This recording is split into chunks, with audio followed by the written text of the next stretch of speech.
शुभ प्रभात प्रिय लड़कियों। आज हम अपनी हिंदी की पाठ्य पुस्तक का 9वां पाठ रीढ़ की हड्डी ये पाठ पढ़ने वाले हैं। पन्ना क्रमांक 35। पाठ का नाम है रीढ़ की हड्डी। लेखक जगदीश चंद्र माथुर। परिचय। जन्म 1917 बुलंदशहर उत्तर प्रदेश। लेखक का जन्म उत्तर प्रदेश में हुआ और उनकी मौत 1978 में हुई। परिचय। जगदीश चंद्र माथुर जी एक वरिष्ठ साहित्यकार और संस्कृति पुरुष थे। आपने आकाशवाणी में काम करते हुए हिंदी को लोकप्रिय बनाने में महत्वपूर्ण योगदान दिया। आप प्रसिद्ध नाटककार के रूप में प्रतिष्ठित है। देखो क्या लिखा है लेखक के बारे में कि वे वरिष्ठ साहित्यकार, साहित्य यानी लिटरेचर, वाङ्मय, कि उन्होंने बहुत सारा लेखन किया है और संस्कृति पुरुष थे। उन्होंने आकाशवाणी मतलब रेडियो पर काम किया और हिंदी को लोकप्रिय बनाने में, हिंदी भाषा को बढ़ाने, उसका प्रचार और प्रसार करने में बहुत महत्वपूर्ण भूमिका निभाई।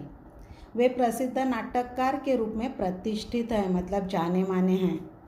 प्रमुख कृतियाँ कोणार्क, पहला राजा, भोर का तारा, शारदिया आदि। अभिगद्य संबंधी, पाठ संबंधी क्या लिखा है देखो। प्रस्तुत एकांकी में जगदीश चंद्र माथुर ने स्त्री शिक्षा के महत्व को दिखाया है। समाज के दकियानुसी विचारों पर प्रहार करते हुए लेखक ने नारी सम्मान को महत्व प्रदान किया है। इसका मतलब क्या? एकांकी। एकांकी मतलब जिसको एक ही अंक है। अगर हम नाट्यगृह में नाटक देखने जाएंगे या अगर किसी नाटक का पठन करेंगे तो नाटक में 2 या 3 अंक होते हैं। जिसको अंक नहीं है, सिर्फ एक ही अंक है, उसको एकांकी कहते हैं। उन्होंने इसमें स्त्री शिक्षा मतलब नारी, लड़कियों को, महिलाओं को की पढ़ाई के बारे में दिखाया है। समाज के दो दकियानुसी विचार मतलब जो हीन विचार है कि जो भेदभाव करने वाले, स्त्री को कम समझने वाले, ऐसे विचारों पर प्रहार करते हुए, प्रहार करना मतलब मारना, इधर उसका मतलब क्या कि ऐसे विचारों को हमें छोड़ना चाहिए, हमें ये विचार बदलना चाहिए। और इसके लिए उन्होंने प्रहार करते हुए मतलब इन विचारों को अभी दूर ढकेलना चाहिए। और नारी सम्मान मतलब स्त्री को आदर दिखाना, स्त्री के प्रति आदर दिखाना चाहिए, स्त्री को सम्मान देना चाहिए, स्त्री को भी महत्व मिलना चाहिए। यह महत्व प्रदान किया है। देखिए, अभी नाटक में हमेशा पात्र रहते हैं जिसको कैरेक्टर्स कहते हैं। देखो, पात्र मतलब उसमें कौन कौन क्या क्या भूमिका निभा रहा है। उमा सुशिक्षित युवती, राम स्वरूप उमा के पिता, प्रेमा उमा की माँ, शंकर युवक, गोपाल प्रसाद शंकर के पिता, रतन राम स्वरूप का नौकर। एक कमरा।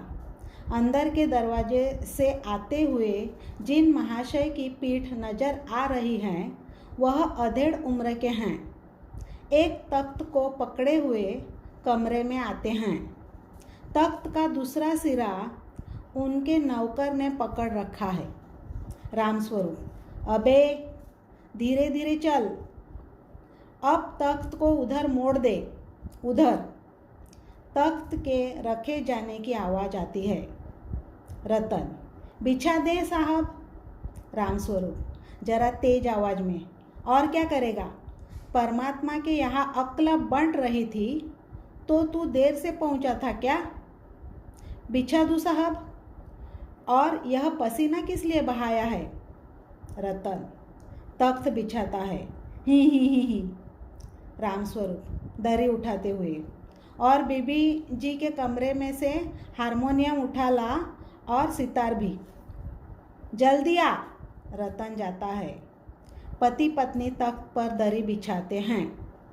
प्रेमा, लेकिन वह तुम्हारी लाडली बेटी उमा तो मुंह फुलाए पड़ी है। रामस्वरूप, क्या हुआ? प्रेमा, तुम्ही ने तो कहा था उसे ठीक ठाक करके नीचे लाना। रामस्वरूप, अरे हाँ, देखो उमा से कह देना कि जरा करीने से आए। ये लोग जरा ऐसे ही हैं, खुद पढ़े लिखे हैं, वकील हैं, सभा सोसाइटियों में जाते हैं, मगर चाहते हैं कि लड़की ज़्यादा पढ़ी लिखी न हो। प्रेमा, और लड़का? रामस्वरूप, बाप शेर है तो लड़का सवा शेर। बीएससी के बाद लखनऊ में ही तो पढ़ता है, मेडिकल कॉलेज में। कहता है कि शादी का सवाल दूसरा है, पढ़ाई का दूसरा। क्या करूं, मजबूरी है। देखो अभी इधर क्या लिखा है, उमा सुशिक्षित युवती, सुशिक्षित यानी पढ़ी लिखी, युवती यानी नौजवान लड़की। रामस्वरूप उमा के पिता, प्रेमा उमा की माँ, शंकर युवक मतलब एक नौजवान लड़का, गोपाल प्रसाद शंकर के पिता, हाँ, और रतन रामस्वरूप का नौकर है। तो अभी उनके घर में, उमा के घर में मेहमान आने वाले हैं, कोई लड़का उसे देखने के लिए आने वाला है और इसके लिए उनकी तैयारी चल रही है। हाँ, देखो क्या लिखा है, अंदर के दरवाजे से आते हुए जिन महाशय की पीठ नज़र आ रही है वह अधेड़ उम्र के है। अधेड़ एज यानी अधेड़ उम्र यानी मिडल एज, जो बूढ़ा भी नहीं और जवान भी नहीं, ऐसा बीच की उम्र। एक तख्त को पकड़े हुए कमरे में आते हैं। तख्त यानी लकड़ी की चौकी, ऐसी छोटी सी चौकी, और उस नौकर ने भी उसको पकड़ रखा है। तब रामस्वरूप बोलते हैं कि तू उधर मोड़ दे, मतलब टर्न, और उसको तख्त को रखा जाता है। हाँ, तब वो रतन नौकर पूछता है कि बिछा दे, तो वे बहुत चिढ़ जाते हैं और बोलते हैं कि परमात्मा यानी भगवान जब अक्ल बांट रहे थे, दे रहे थे, तब तू देर से पहुंचा क्या? तुझे अक्ल नहीं मिली कि ये इधर रखना चाहिए, क्या करना चाहिए? इतना तो उसे मालूम होना चाहिए। बिछा दूँ साहब, और यह पसीना किस लिए बहाया है? मतलब अगर तख्त रखा तो उस पर कुछ चद्दर वगैरह बिछानी चाहिए, ये कोई नई बात नहीं है। उतना तो उसे नौकर को इतनी बात तो मालूम होनी चाहिए, ऐसा उनका कहना है। तो रतन ही करता है, मतलब उनको किसी को भी चिढ़ आ जाएगी ऐसे। रामस्वरूप दरी उठाते हुए, दरी मतलब चादर, कि यहाँ उसका मतलब बड़े सूत का बिछावन मतलब चादर, और बीबी जी के कमरे में से हारमोनियम उठाला और सितार भी। राम रतन उमा के पिता नौकर से कहते हैं कि हारमोनियम और सितार ये संगीत के वाद्य है, म्यूजिकल इंस्ट्रूमेंट्स जिसको कहते हैं। जल्दी जा। तो रतन जाता है और उमा की माँ और उसके पिता उस तख्त पर चादर बिछाते हैं। प्रेमा, लेकिन वह तुम्हारी लाडली बेटी उमा तो मुँह फुलाए पड़ी है। उमा की माँ कहती है कि उनकी लाडली बेटी मुँह फुलाना मतलब गुस्से में होना या दुखी होकर बैठी है। तो वे पिताजी पूछते हैं क्या हुआ? तब उसकी माँ कहती है कि तुम्ही ने तो कहा था उसे ठीक ठाक करके नीचे आना, मतलब सब तैयारी करके नीचे आना। रामस्वरूप, अरे हाँ, देखो उमा से कह देना जरा करीने से आइए, मतलब क्या? मतलब रीति व्यवहार से आइए। ये लोग जरा ऐसे ही हैं, खुद पढ़े लिखे। देखो ये लड़के वाले कैसे थे कि लड़का पढ़ा लिखा था, लेकिन वे लोग चाहते थे कि लड़की ज़्यादा पढ़ी लिखी न हो, उनको कम पढ़ी हुई लड़की चाहिए थी। देखो खुद पढ़े लिखे हैं, वकील हैं, सभा सोसाइटियों में जाते हैं, मगर चाहते हैं कि लड़की ज़्यादा पढ़ी लिखी न हो। क्यों ऐसा विचार आता है उनके मन में? क्योंकि ये लोग ऐसे सोचते हैं कि अगर लड़की पढ़ी हुई होगी तो अपने माथे पर बैठ जाएगी, शायद ऐसा उनका विचार रहता है। और इसके लिए वे चाहते हैं कि लड़की को कम पढ़ाना चाहिए। लड़की अगर ज़्यादा पढ़ी लिखी होगी तो वह उसके अधिकारों के प्रति जागरूक होगी, शायद ऐसा उनका, ऐसे लोगों का मानना होता है। और लड़का, बाप शेर है तो लड़का सवा शेर। शेर एक पुराने ज़माने का नाम था।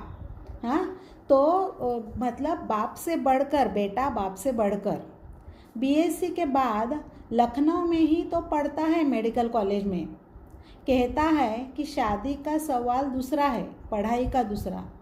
क्या करूं, मजबूरी है। देखो, उमा एक सुशिक्षित लड़की है, पढ़ी लिखी लड़की है, फिर भी उसके पिताजी हार मान रहे हैं। वे क्या कह रहे हैं, मजबूरी है, मतलब वे लड़की वाले हैं, लड़की के पिता है, इसके लिए वे खुद को मजबूर समझ रहे हैं। लेकिन उमा ऐसे विचारों की नहीं है, आगे हमें दिखाई देता है। देखो,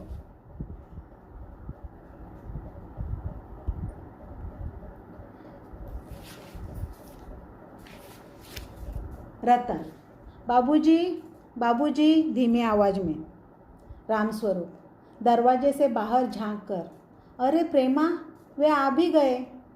तुम उमा को समझा देना, थोड़ा सा गा देगी मेहमानों से। हैं, आइए आइए। बाबू गोपाल प्रसाद बैठते हैं। हैं, मकान ढूंढने में कुछ तकलीफ तो नहीं हुई? गोपाल प्रसाद खंखार कर, नहीं, तांगे वाला जानता था, रास्ता मिलता कैसे नहीं। रामस्वरूप हैं, लड़के की तरफ मुखातिब होकर, और कहिए शंकर बाबू, कितने दिनों की छुट्टियां हैं? शंकर जी, कॉलेज की तो छुट्टियां नहीं है, वीकेंड में चला आया था। रामस्वरूप, तो आपके कोर्स खत्म होने में तो अब साल भर रहा होगा। शंकर जी, यही कोई 2 साल। रामस्वरूप, साल 2 साल? शंकर हैं जी, 1 साल का मार्जिन रखता हूँ। गोपाल प्रसाद अपनी आवाज़ और तरीका बदलते हुए, अच्छा तो साहब, फिर बिजनेस की बातचीत हो जाए। रामस्वरूप चौंक कर, बिजनेस? समझ कर, ओह अच्छा, लेकिन ज़रा नाश्ता तो कर लीजिए। गोपाल प्रसाद, यह सब आपका क्या तकल्लुफ़ करते हैं? रामस्वरूप हैं, तकल्लुफ़ किस बात का? यह तो मेरी बड़ी तकदीर है कि आप मेरे यहाँ तशरीफ़ लाए। अंदर जाते हैं। गोपाल प्रसाद अपने लड़के से, क्यों, क्या हुआ? शंकर, कुछ नहीं। गोपाल प्रसाद, झुक कर क्यों बैठते हो? ब्याह तय करने को आए हो, कमर सीधी करके बैठो। तुम्हारे दोस्त ठीक कहते हैं कि शंकर की बैकबोन।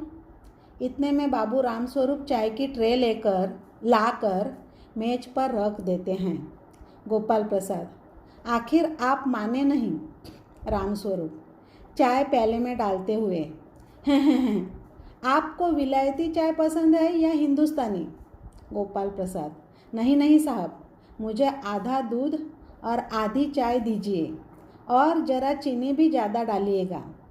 शंकर खंखार कर, सुना है सरकार अब ज़्यादा चीनी लेने वालों पर टैक्स लगाएगी।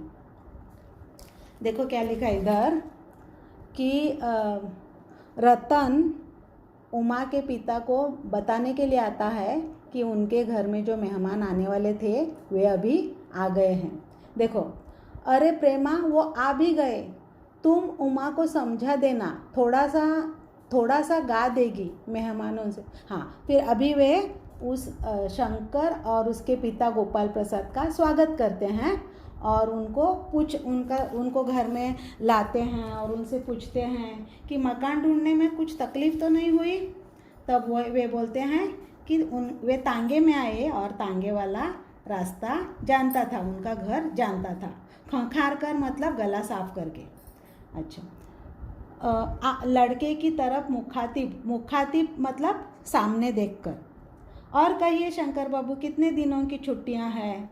उमा के पिता ने उससे पूछा, लड़के से पूछा। तो लड़के ने कहा कि कि वीकेंड है, मतलब शुक्रवार का दिन और शनिवार रविवार, इसके लिए घर आया था। तब उमा के पिता ने पूछा कि ये कोर्स कितने साल भर ही रह गया है ना? तो वह बोलता है नहीं, कई 2 साल, यही कोई साल 2 साल, मतलब उसको पक्का मालूम नहीं है। तब वे साल 2 साल वे चकराते हैं। तो जी 1 साल मार्जिन रखता हूँ, मतलब क्या? वो लड़का कहता है, शंकर लड़का कहता है कि मतलब 1 साल ज़्यादा अंतर रखता हूँ। गोपाल प्रसाद, शंकर के पिता क्या बोलते हैं? अपनी आवाज़ और तरीका बदलते हुए, अच्छा तो साहब फिर बिजनेस की बात हो जाए। अभी देखो, लड़के वाले लड़की को देखने के लिए आए हैं, ये एक व्यवहार है, तो वो उसको बिजनेस यानी धंधा समझता है। मतलब जैसे कि कोई धंधे वाले लोग हैं, वे बोलते हैं चलो अभी धंधे की बात हो जाए। तो ये शायद रामस्वरूप को इतना पसंद नहीं ऐसे शब्द, इसके लिए वे चौंक जाते हैं। मतलब किस भाषा में बात करते हैं, ऐसा उनका कहना है।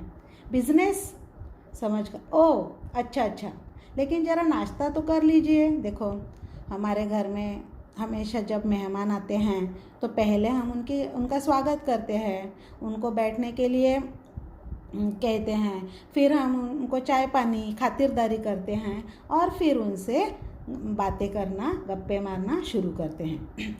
यह सब आप क्या तकल्लुफ़ करते हैं? मतलब तकल्लुफ़ यानी शिष्टाचार, मैनर्स, कि जो हमारे घर में मेहमान आते हैं उनको स्वागत करते हैं, अभी मैंने कहा, फिर उनको बिठाते हैं, चाय पानी हो जाता है, फिर हम कुछ बातें करना शुरू करते हैं। हाँ, तकल्लुफ़ किस बात का? यह तो मेरी बड़ी तकदीर है कि आप मेरे यहाँ तशरीफ़ लाए, कि आप हमारे घर आए, आसनस्थ हुए, मतलब बैठे, ये हमारे बहुत नसीब है। ऐसे उमा के पिता कहते हैं। गोपाल प्रसाद अपने लड़के से, क्यों, क्या हुआ? कुछ नहीं, झुक कर क्यों बैठते हो? शंकर के पिता, शंकर जो युवक है, जो लड़की को देखने के लिए आया है, तो उसके पिता उससे कहते हैं ब्याह यानी विवाह, शादी, ब्याह तय करने को आए हो, मतलब निश्चित करने को, कमर सीधी करके बैठो। लड़कियों, तुम्हें मालूम है रीढ़ की हड्डी इस पाठ का नाम है। रीढ़ की हड्डी यानी अपनी पीछे की हड्डी। देखो जो छोटे छोटे कीड़े मकोड़े होते हैं, जैसे कि तितली या मच्छर या कीड़े और कई कीड़े मकोड़े, उनको रीढ़ की हड्डी यानी पीछे की हड्डी यानी बैकबोन नहीं होता। इसके लिए उनकी आयु बहुत ही कम होती है, झट से वे मर जाते हैं। हाँ, और अगर किसी को कमर की तकलीफ़ है तो बैठना कितना मुश्किल हो जाता है। हाँ, अगर हमें कमर की कुछ तकलीफ़ हुई तो सोकर रहना पड़ता है। तो इस तरह हमारे शरीर के लिए रीढ़ की हड्डी का बहुत महत्व है। अभी इधर उसका मतलब क्या है? रीढ़ की हड्डी यानी बैकबोन। देखो इधर बैकबोन शब्द आया है, तुम्हारे दोस्त ठीक कहते हैं, शंकर की बैकबोन, मतलब इधर उनको क्या कहना है कि ये जो शंकर जो लड़का है ना, वह खुद के विचार नहीं है, उसको किसी का सपोर्ट चाहिए, उसका आधार चाहिए किसी का। इसके लिए जैसे कि अगर किसी को पीठ की हड्डी नहीं है तो वो लूले हो जाते हैं, वैसे वो एक युवक होकर भी उसमें हिम्मत नहीं है, ऐसा उधर कहने का मतलब है। इतने में बाबू रामस्वरूप चाय की ट्रे लेकर मेज पर रख देते हैं। मेज यानी टेबल। गोपाल प्रसाद, आखिर आप माने नहीं, मतलब आपने शिष्टाचार जो करना है वो किया। रामस्वरूप चाय प्याले में डालते हुए, हैं आपको विलायती चाय पसंद है या हिंदुस्तानी? हिंदुस्तानी अपने देश, मतलब अपनी चाय। विलायती चाय, विलायत यानी फॉरेन, दूसरा देश। नहीं साहब, मुझे आधा, मतलब वे लोग कैसे, मतलब फॉरेनर्स कैसे पहले पानी लेते हैं, फिर उसमें शक्कर डालते हैं, दूध की पाउडर डालते हैं और फिर चाय पत्ती डालकर उसको हिलाकर पीते हैं। आगे, नहीं साहब, मुझे आधा दूध और आधी चाय दीजिए और ज़रा चीनी भी ज़्यादा डालिएगा। चीनी यानी शक्कर। खंखार कर, शंकर बोलता है, गला साफ कर। सुना है सरकार अब ज़्यादा चीनी लेने वालों पर टैक्स लगाएगी। हाँ, टैक्स मतलब जब हम कुछ चीज़ें लेते हैं, वस्तुएं खरीदते हैं, तो उस पर अलग अलग प्रकार के सेल्स टैक्स होता है। जो व्यवसाय करते हैं उनको व्यवसाय का टैक्स भरना पड़ता है, वगैरह वगैरह। आगे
अलार्म केविनला घ्या सांग. मोबाईल केविनचा मोबाईल.